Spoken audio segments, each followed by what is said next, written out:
Greetings, ladies and gentlemen. My name is Lutando Tamsanga Mundaniso. I am a disciplinarian that inspires one to never veer from their course. I globally help and assist mankind in maintaining and increasing stamina to perpetuate, regardless of the odds, towards the fixed end goal. I'm going to let you in on a secret that separates professional quantity surveyors from amateur estimators. Most people think pricing starts when you open the Bill of Quantities. You see that spreadsheet with thousands of lines, with description, quantity, rate, amount, and you like, yeah, let me start filling in the rate. Definitely not. You are wrong. See, if you price and you start by opening the BOQ, or perhaps when you are pricing and the first thing that you do is opening the BOQ, you've already lost. Because see, pricing isn't mathematics, it is commercial decision making. You see, by the time I enter my first rate into the BOQ, I've already spent days, weeks analyzing the client, the contract, the site, the opportunity, the risks. And today I'm going to walk you through exactly what goes on my mind before I even think of what's the rate for concrete, what's the rate for bricks, what's the rate for hard rock, what's the rate for extra over, what's the rate for... Before that even happens, here's what goes through my mind. If you are a contractor, if you are a quantity surveyor, if you are an estimator, or perhaps you are a student and you want to understand how pros think, then this video is for you. You get the tender documents, the stack, and now you have the BOQ. And before I even look at the drawings, before anything happens, the first question, the most pertinent question that which I ask myself is, who is the client? Who is the client? You see, that on itself, it tells me something. Just by understanding who the client is, I already know the risk, the payment terms, the relationship, and that overall determines your pricing. Let me give you an example, and perhaps compartmentalize clients into four entities. Namely, I'll call them A, B, C, and D. The first client is government, let's say Department of Public Works. The second one is your ESCOMs, your Transnet, your SANRALs, your SOEs, state-owned entities. And then the third client, or client C, is your private developers, your malls, offices, and so forth. And the A, B, C, D, okay, now client D, let's put it like that, is your mining houses. So client number A, government, for example, Department of Public Works or Department of Agriculture and so forth. What does that tell me? I look at the tender document, client A, Department of Public Works. The first thing about client A, they have a fixed budget and they will not pay a cent extra. The second thing I know is that they pay around 30 to 60 days. And sometimes even more if they lose your invoice, because they have a variety or a moria of clients. Variations are difficult to get approved.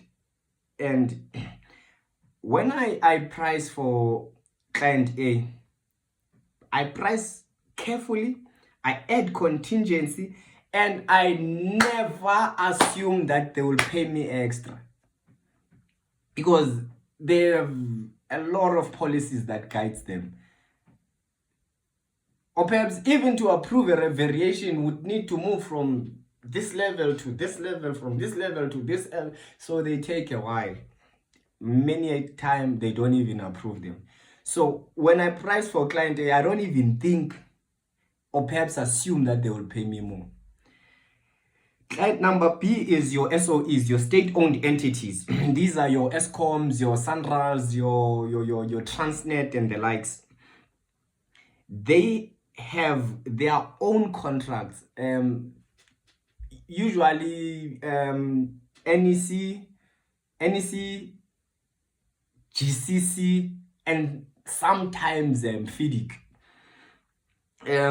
They are strict safety, environment. Yeah, they are strict that side. And then payment can be slow, but hey, they have deep pockets, those ones.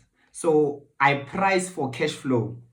I price in a sense that, can I survive 60 days? If they don't pay me for 60 days, will I be able to survive? And then we are going to talk about client C. Client C marora. Client C is your private developers. They move fast. To them, it's speed. And they negotiate. So they pay very quickly, those ones.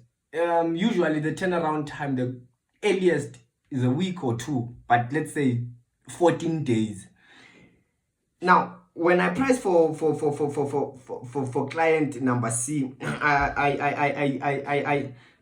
I can be a bit leaner because I know why. I'm gonna get paid in 14 days. So when I get paid in 14 days, I'll pay my staff. It's easy. So the last client, which is client D. Client D are your mining houses.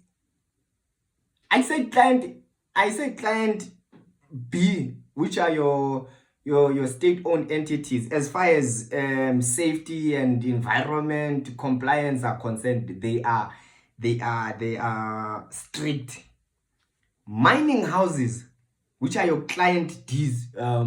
Which mine do I know?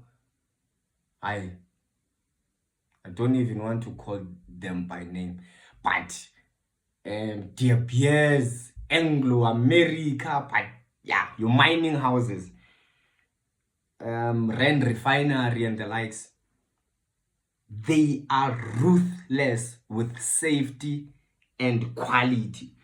And they often have a preferred list of suppliers. So you price for quality and competence. If you cut corners, you are blacklisted. So before you price a single brick, ask yourself, who am I working for? Because the client's reputation, the payment history, and the bureaucracy will affect your profit. You know, the second thing that I do, I read the scope.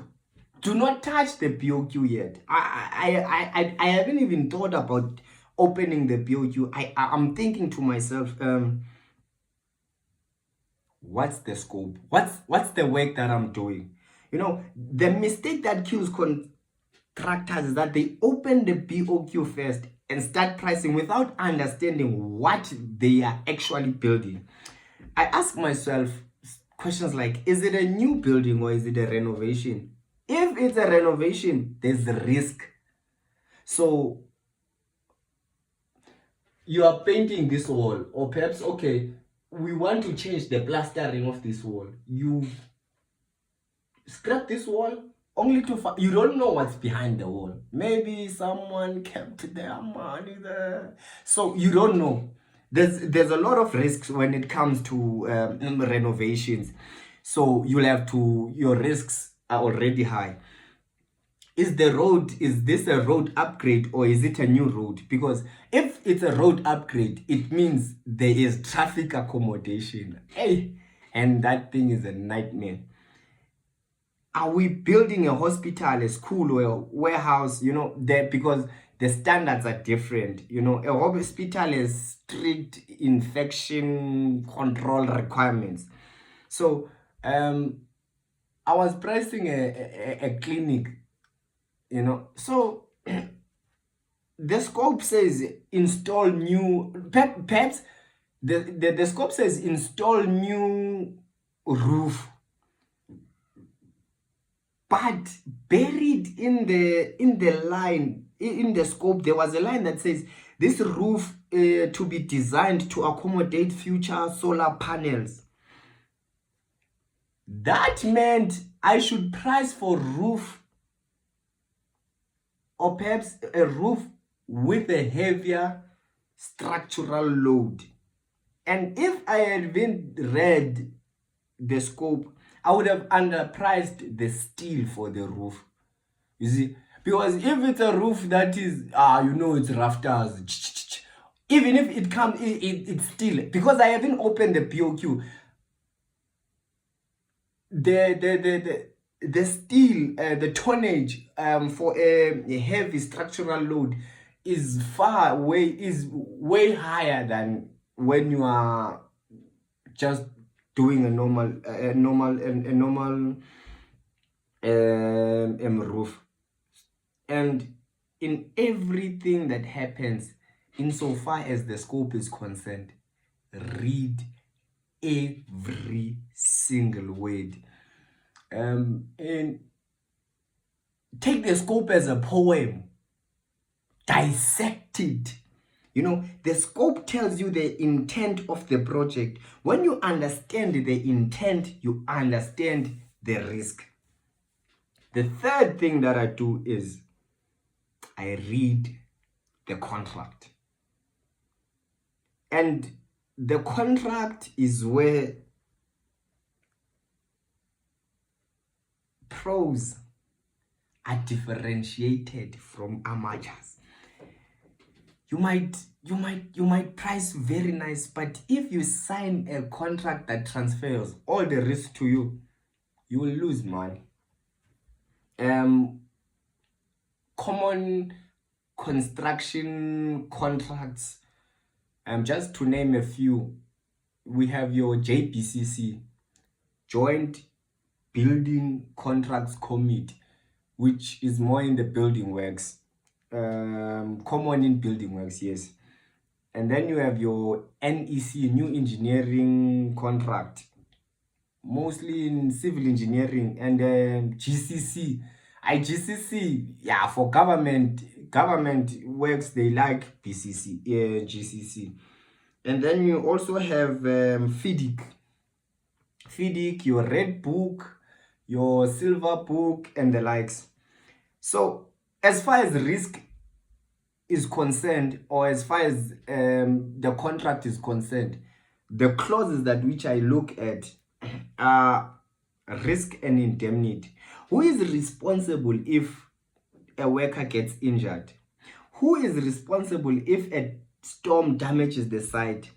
If the client tries to make me liable for everything, then I know my risks must be high.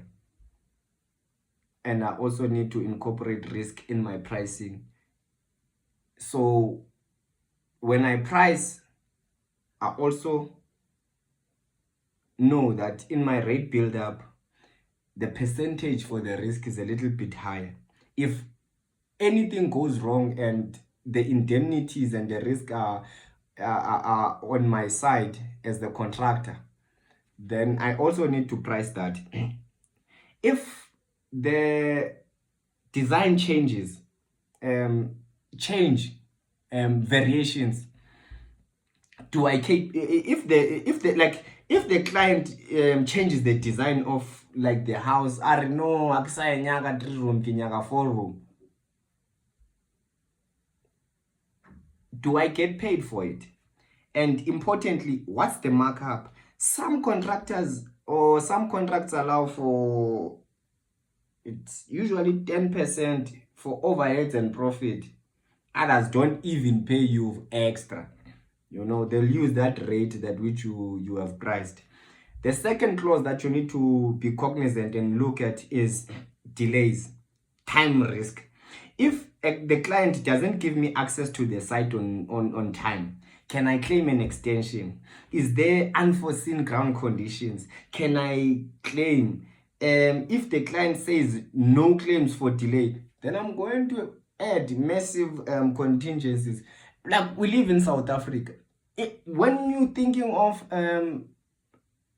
delays, you can be awarded a contract. Let's say your offices are based in Joburg. You get a contract that's in Mpumalanga. You do not understand the dynamics that side. You get there, and just a few guys are drinking in a tavern, and they just come to your site and they like, no, we want to work. And then you are like, no, guys, you try to explain that. They say, no, we are not going to work. They close that site. You don't even understand the power that which they have. So in South Africa, there's those dynamics, So the contract needs to specify, and you need to be cognizant of, if there's a delay, what then happens? You see, can I claim if there are unforeseen ground conditions? The fourth clause that which you need to look at is payment terms. Are they going to pay me in 30 days? Are they going to pay me in 60 days? Or is it upon the approval of the engineer? I need to know when I'm getting paid, because I have to I have to pay subcontractors, I need to pay workers, So there's that.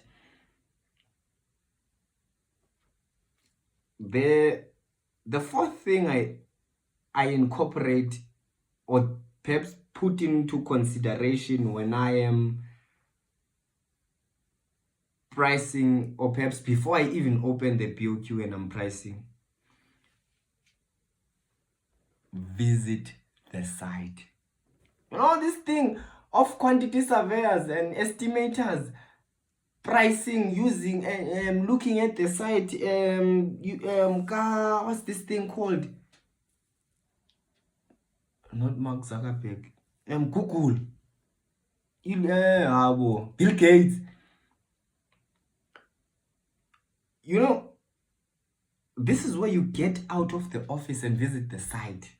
Sometimes estimators, they think Google Maps is enough, and it's definitely not. You cannot see ground conditions on Google Maps. So when you visit the site, you check access, you check services, you check water and electricity, you check storage, you check security, you check neighbors, you check the community, you check the position where the site is at, you check and understand the crimes and dynamics of just that neighborhood. You check the ground conditions, access. You have a site, you like, can a 30-ton truck enter here? Because there comes a time where a truck cannot enter. You know what then that means? It means if you are delivering rock fill, you need to offload it there. And then after you upload it there, general workers, which in South Africa there's a minimum pay, so you need to pay them at least more than 230 rand a day, that are going to just take that rock there and put it on site. That's labor. That's delay. It has a huge implications on what you call on the productivity. It's called productivity factor dwindles. Services, electricity cables, pipes, fibers, or what you call fiber optics. Are they running on my site? Are they there? Is there railway? What's happening? Because if you hit a cable, a fiber cable, it's a 10,000 rand fine. Sometimes 100,000, sometimes 50,000, and a construction delay. You need to know, because let's say you hit that fiber cable. All of a sudden, everyone in that community doesn't have Wi-Fi. Some SMME, small, medium, and micro enterprises, business owners, schools, children who are writing exams, all of a sudden there's an uproar because you just hit one cable. Now it's a delay, there's strikes, there's fines, you see. So you need to be cognizant of that. Electricity, is there electricity there? Is there load shedding from time to time? Because if you don't have water, your employees must have water. When you're mixing daga, you need to water. So if you don't have electricity, maybe for 4 hours, and the project is 12 months, then that means for that 12 months, you need to have fuel, you need to have a generator, you need to buy, what's this thing? Depending on who the client is. Oh, king not riding. Drip, drip, drip trays, you know, your spill kits. Now you need to, when you are building up your rates of your P's and G's, you need to add that storage and security. Where do I store my material? Is it a lockable yard? You know, if my steel gets stolen because there's no security, that's my loss, not the clients, you see. So that's a risk. The neighbors, are there any houses nearby? Will I have noise complaints? Is there a taxi rank? Hey, if there's a taxi rank, bachana, Ryan, they'll want work. You know, these are real issues in South Africa. Community unrest can shut a site for weeks. I was working in a site in East London, and we were building a pump station for, okay, fine. We are building a pump station. The pump station is in Beacon Bay. However, the water is going to Homely, Kopas, Nompumelele. So the water is going to Nompumelele. However, this one is a different ward than that one. And then this side, the ruling party is different than that side. So now, all of a sudden, because the project is in Beacon Bay, the community liaising officer is from Beacon Bay. However, the people from Nompumelelo, Gopas, they are like, we need to know, we need to get an update. When are we going to receive water? Because this pump must pump water to our side. Now, that small minor thing, it then caused a whole more than 30 days of a shutdown, because now the community liaising officer from Beacon Bay updates the councillor from Beacon Bay, who then doesn't update the people who are waiting for the water from Nompumelelo. #Opus. You see, so things like that. Ground conditions, is it sandy, is it clay, is it loam? Types of soil, is it clay, is it soil, is it sand, is it loam? You know, because it determines my plant and equipment. If it's rock, I'll need a drill, I'll need a blaster. If it's sand, I just need a compact, you know. So visit the site, take photos, and talk to the locals. You see, by that time, you get young boys there. You like, or perhaps people who have been working, let's say, in the construction industry. How much do they pay general workers here? You see, you already know the rates. You go to your local supplier there, you're like, oh, you're selling concrete, how much is your 1 cube? You see, that's the perks of going to site. You haven't even opened the BOQ. Now, the fifth thing that I think of, you need to analyze and identify risks. You know, weather risk, hidden services risk, community unrest risk, long lead items, labor risk, load shedding, and design errors. So, weather risk, if you are building in KwaZulu-Natal during rainy season, You need to add contingents for rain because mud stops everything. Hidden services, as I articulated, if you do not have way leaves, it's a big problem. You see, you hit that one cable, it causes delays, and you are liable for those delays, but also depending on the contract that which you use. Community unrest risk. You know, in South Africa, as I had alluded in my previous example, so there's dynamics, there's politics, there's also organized groups.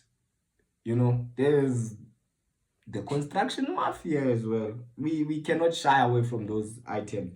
So there's also the risk of long lead items. Let's say you are building a pump station, and then the pump, when you check the descriptions, you call each and every supplier from South Africa, and then they tell you, no, that one we can buy it, we can get it in China. So you need to know, okay,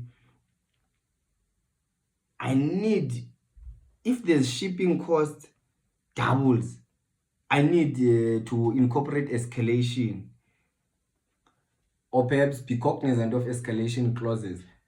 Yeah, let's say that pump is there in China. Not China. Let's say Iran. Not Iran. Yeah, let's say it's in Iran. And then all of a sudden, Trump and the likes and Strait of Hormuz is closed. Now your pump cannot come. Whether you have built a very beautiful pump station without the actual pump, frivolous. Labor risk. If there's a short, you also check. Let's say if you work in, I do not want to belittle or talk less of communities across South Africa, but there are communities. For example, in Mpumalanga, there are a lot of power stations. So the locals there, they have a little bit more experience than in not like in Ezlalin, because usually there are limited opportunities that side. So do you need to bring workers from another province? Because if you need to bring skilled laborers from other provinces, accommodation, transport, and travel allowances. Load shedding. If there's load shedding and your contract is, and your project is for 12 months, add 500,000, because 500,000, 200,000, 1 million, it depends on the scale of the project, you know. So also design errors. Me, every time I price, or perhaps I look at drawings, I assume that the engineers or the consultant, they made a mistake somewhere in the drawings. So against the drawings, you must also check. Okay, this wall, it says it's 5 square meter, the height is 3, the length is 3, the breadth is 2, and like 5 times 3 times 2 is 6, and then the BOQ says 5. So if there's also that, then the sixth thing that I do is, it's called a bid or no bid analysis. You know, before you even do a tender, you should be thinking, do we have the CIPT grading? Do we have the capacity? Do we have the cash flow? Is this our niche? Is the client reputable? What is the competition? And what is the profit margins? You know, professional contractors don't bid for everything. They are selective. Why? Because bidding costs money, it costs time, resources, and sometimes it damages your reputation, you know. So sometimes the biggest win is knowing which tender to walk away from. So now that you have analyzed the client, you know who the client is, you know what are the risks, you know what contract is being used, you then, okay, you've already did your bid or no bid analysis, and you're like, no, we are continuing with we are continuing with this project, we are pricing it. You've analyzed everything, so you know now what we're doing this tender. You need to build a strategy, you know.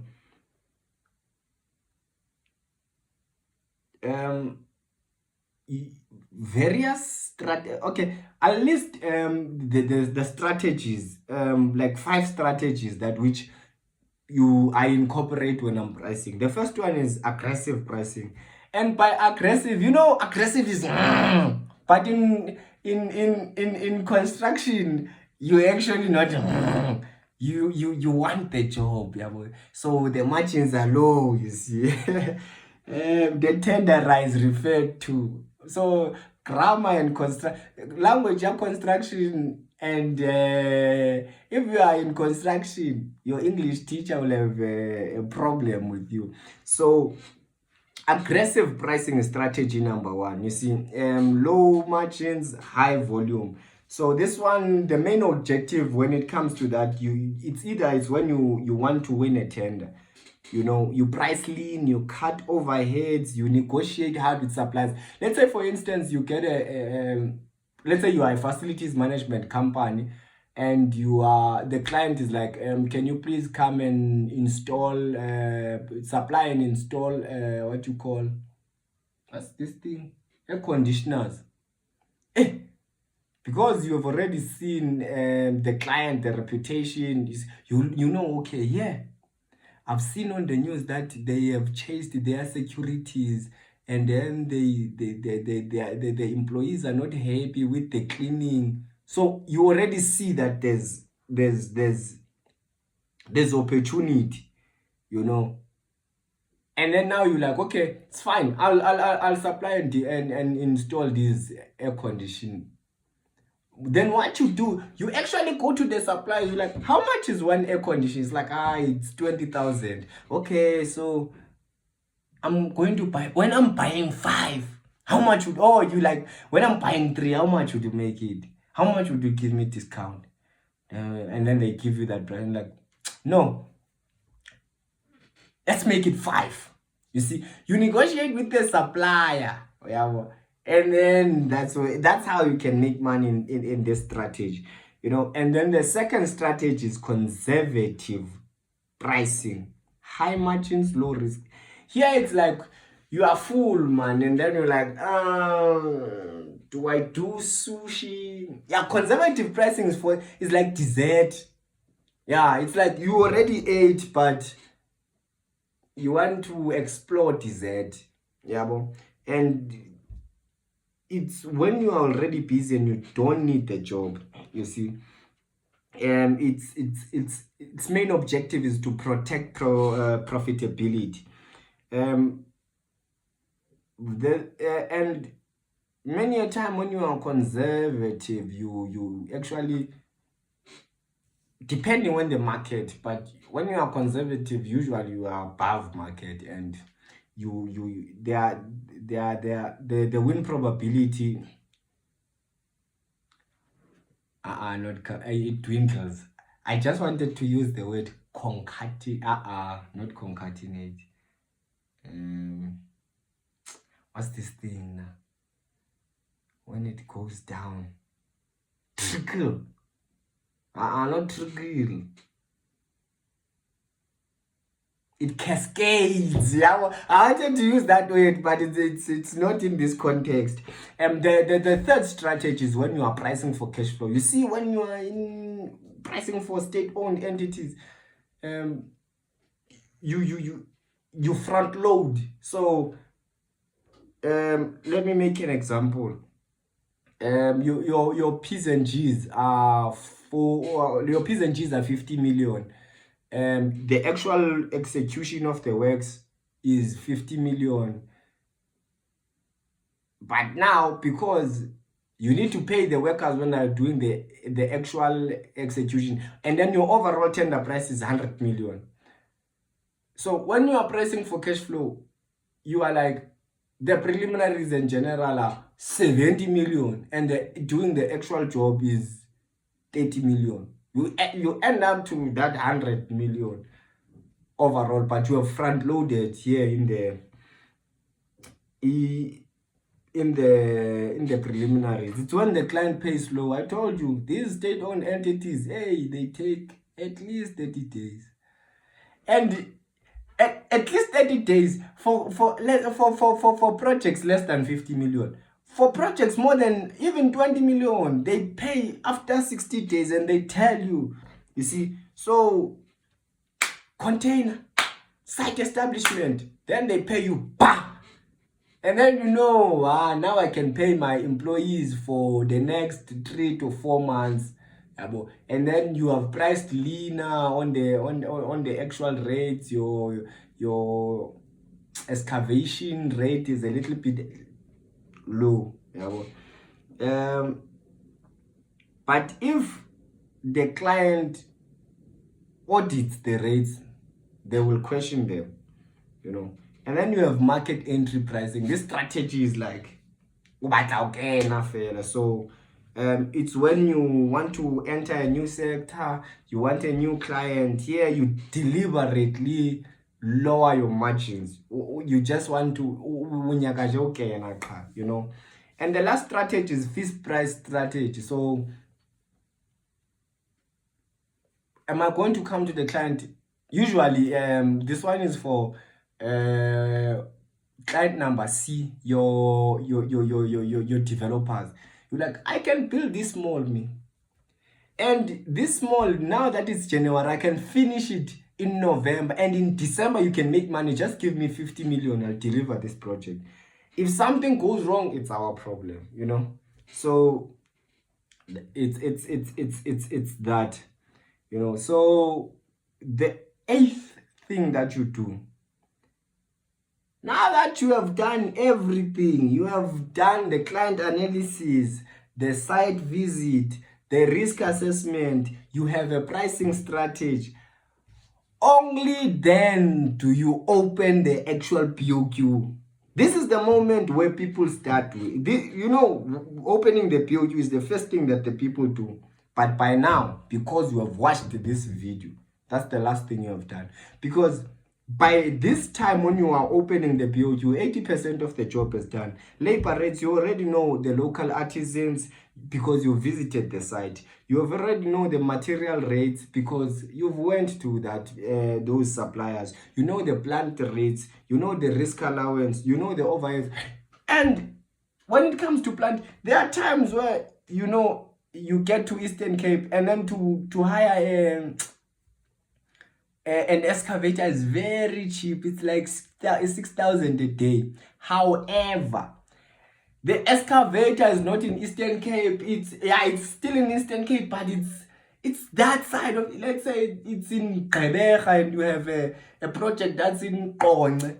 The low bed to just take that. So it's the de-establishment and the establishment, when they just deliver that plant, sometimes it's hefty. So I didn't just guess. So when you are pricing a tender, you don't just guess.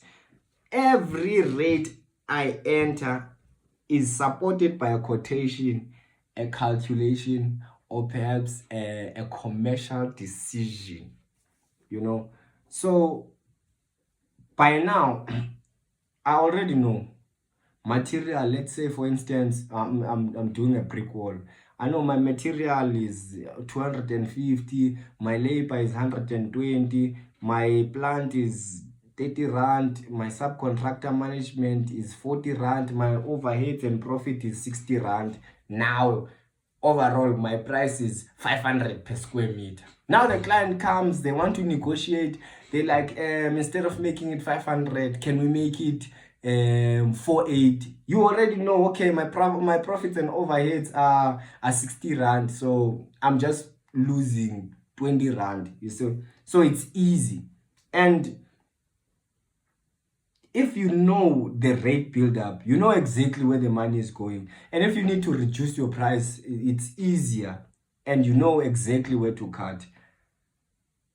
Because pricing isn't guessing. It's a science. You know, by the time I enter my first rate, I'm not guessing. I'm executing a plan. I have a strategy. I know the client. I understand the risk. I know the clauses. I know the opportunities and all of that, you know. So that's how you go about pricing a BOQ without or before opening the BOQ. You see, you understand the client, you read the scope, you read the contract, you visit the site, you identify the risks, you decide if you want to do the job or not. You see, don't waste time. Pricing, tenders and tendering, it costs money, time and resources. You build a pricing strategy, then and only then do you what? Do you open the BOQ. Pricing is not mathematics. I'll reiterate. It's commercial decision making. There you have it. Now you can open your BOQ. And in fact, if you have done all of this, when all of a sudden you see that you've priced